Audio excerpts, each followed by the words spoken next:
হোয়াটসঅ্যাপে auto download কীভাবে আপনি চালু করবেন আজকের ভিডিওতে দেখিয়ে দেবো। কারণ আপনারা দেখবেন যে হোয়াটসঅ্যাপে কেউ যদি ফটো পাঠায় বা ভিডিও পাঠায় সেটা কিন্তু নিজে থেকে ডাউনলোড হয় না, এবং নিজে থেকে ডাউনলোড হয়ে গেলেও কিন্তু আমাদের গ্যালারিতে এসে পৌঁছায় না, মানে আমাদের হোয়াটসঅ্যাপের মধ্যেই থেকে যায়।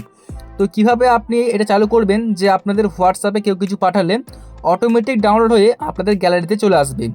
তো এটা করার জন্য কি করতে হবে, এই ভিডিওটা অবশ্যই পুরোপুরি দেখতে হবে। চলুন ভিডিওটা শুরু করছি। তো প্রথম কাজ হচ্ছে আপনাদের ফোনের হোয়াটসঅ্যাপটা আপনি জাস্ট খুলে নেবেন। এই যে খুলে নেওয়ার পরে ডান দেখতে পাচ্ছেন ওপরে 3 ডট, এখানে ক্লিক করবেন, তারপরে সেটিংসে ক্লিক করবেন। তো সেটিংসে ক্লিক করার পরে প্রথম কাজ হচ্ছে আপনার এই যে চ্যাট সেটিংসে আপনি একটা ক্লিক করে দেবেন। তারপরে এইটাকে আপনি অন করে দেখতে পাচ্ছেন এটা আপনার অফ থাকবে, জাস্ট ক্লিক করে অন করে দেবেন। ঠিক আছে, এটা অন করে দেওয়ার পরে এখান থেকে দেখে চলে যাবেন, জাস্ট এখান থেকে। তারপরে দেখুন নিচে শো করছে স্টোরেজ অ্যান্ড ডাটা, এখানে একটা ক্লিক করুন। এখানে কিছু গুরুত্বপূর্ণ সেটিংস আপনাদেরকে বলছি যেগুলো ফলো করবেন এবং আপনি অন করবেন।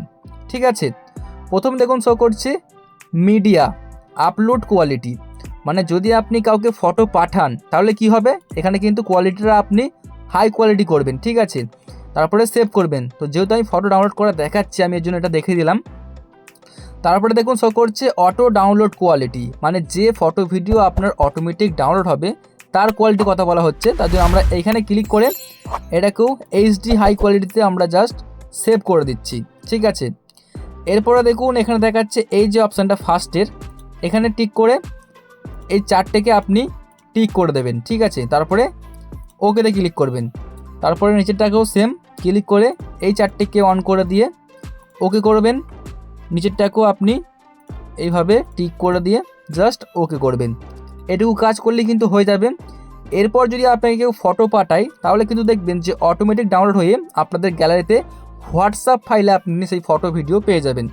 সেখানে আপনার ইচ্ছে মতো ফটো আপনি দেখে নেবেন, ভিডিও দেখে নেবেন, ভালো লাগলে রাখবেন অথবা আপনি ডিলিট করতে পারেন। তো আশা করছি আপনারা বুঝেছেন যে কীভাবে হোয়াটসঅ্যাপে অটো ডাউনলোড অন করতে হয়। বন্ধুরা, এই ছিল আমার আজকের একটা ভিডিও। যদি আপনি এইরকমই হোয়াটসঅ্যাপ নিয়ে ভিডিও দেখতে চান তাহলে আমাদের চ্যানেলটিকে এখনই সাবস্ক্রাইব করুন। আমরা হোয়াটসঅ্যাপের বিভিন্ন রকম টিপস অ্যান্ড ট্রিক্স ভিডিও আমরা আপলোড করি আপনাদের জন্যই।